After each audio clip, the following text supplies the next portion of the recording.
Hi hello everyone, welcome to our channel miracles of nature. இந்த கோயில் வந்து பார்த்திங்கன்னா, நான் இந்த வீடியோ காணொலி எதுக்காக போடுறேன் அப்படின்னா நம்மளுடைய கோயில்கள் எதனால் அழிக்கப்படுது, எப்படி ஒரு கோயில் அழியுது அப்படின்றத பற்றி தான் பார்க்க போகிறோம். என்ன அப்படின்னா, இப்போ ஆக்சுவலாக மழை ஸ்டார்ட் ஆகிடுச்சு இல்லையா, ஒவ்வொரு கோயிலுக்கு மேலேயும் முன்னாடி மன்னர்கள் ஆட்சி காலத்தில் சாதாரணமாகவே தண்ணி வெளியே வர அளவுக்கு அனைத்து விதமான வழிகளையும் செஞ்சு வச்சுருந்தாங்க. மழை பெஞ்சால் மேலே போய் தண்ணி எடுத்து விடுறதுக்கான வழிகளையும் செஞ்சு வச்சுருந்தாங்க. ஆனால் இன்றைக்கி பார்த்தீங்க அப்படின்னா நம்ம அதை சரியாக பராமரிக்கிறதே கிடையாது. பண்ணுறோம் அப்படின்னா இதை எல்லாத்தையும் இது பண்ணிட்டு மேலே அதுக்கு மேலே ஒரு சிமெண்ட்டை இன்னும் கோயிலுக்கு அழகாக சேர்த்துறேன் அப்படின்னு சொல்லி கட்டிடுறோம். கட்டி முடிச்சுட்டு அதுக்கு மேலே நம்ம போகிறதே கிடையாது. தண்ணி மழை பெய்யுது, தண்ணி ஃபுல்லாக மேலே அடைச்சிட்டு நிற்கிது. அதை எடுக்கிறதுக்கு யாரும் ஆள் கிடையாது. இது இந்த வீடியோவில் பார்த்தீங்கன்னா உங்களுக்கே நல்லா தெரியும்.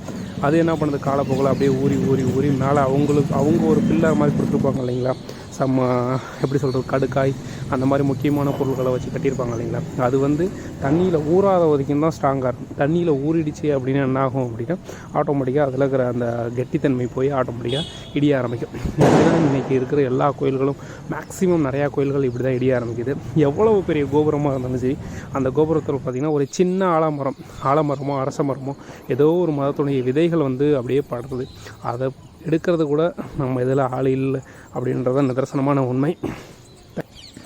இந்த தரையை பார்த்தீங்களா, இந்த தரை பார்த்திங்கன்னா முழுக்க மணற்கற்காலேயே பதிக்கப்பட்ட ஒரு இடம்.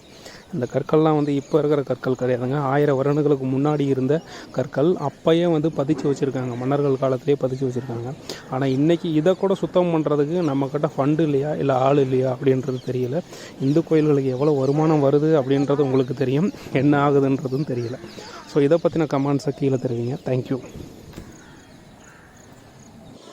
இந்த கோயில் வேறு எந்த கோயிலும் இல்லைங்க, எல்லா இடத்துலையும் எல்லா கோயிலும் இது மாதிரி தான் நடக்குது. இது பார்த்திங்கன்னா காஞ்சிபுரத்தில் இருக்கிற ஏகாம்பரநாதர் கோயில். கிட்டத்தட்ட 1500 வருடங்களுக்கு முன்னாடி ஒரு கட்டின கோயிலோட நிலைமை இது தான். மேலே பார்த்தீங்களா இவ்வளவு பெரிய தூண், இதில் தண்ணி விழுந்து அந்த இடம் ஃபுல்லாக அந்த அளவுக்கு ஸ்ட்ராங்காக இல்லாமல் போயிடுச்சு அப்படின்னா இந்த மண்டபத்தோட நிலைமை நாளைக்கு என்ன, அதுதானே. அதாவது வெளியே இருக்கிற தூண் மட்டும் கிடையாது, இது பார்த்திங்கன்னா உள்ளே இருக்கிற தூணுக்கே இதான் நிலமை. மேலே அது மழை பெஞ்சால் தண்ணி எடுத்து விடணும், இல்லை மழை பெய்யறதுக்கு முன்னாடி அங்கே இருக்கிற தூசு குப்பைகளெல்லாம் அகற்றனாச்சும் செய்யணும்.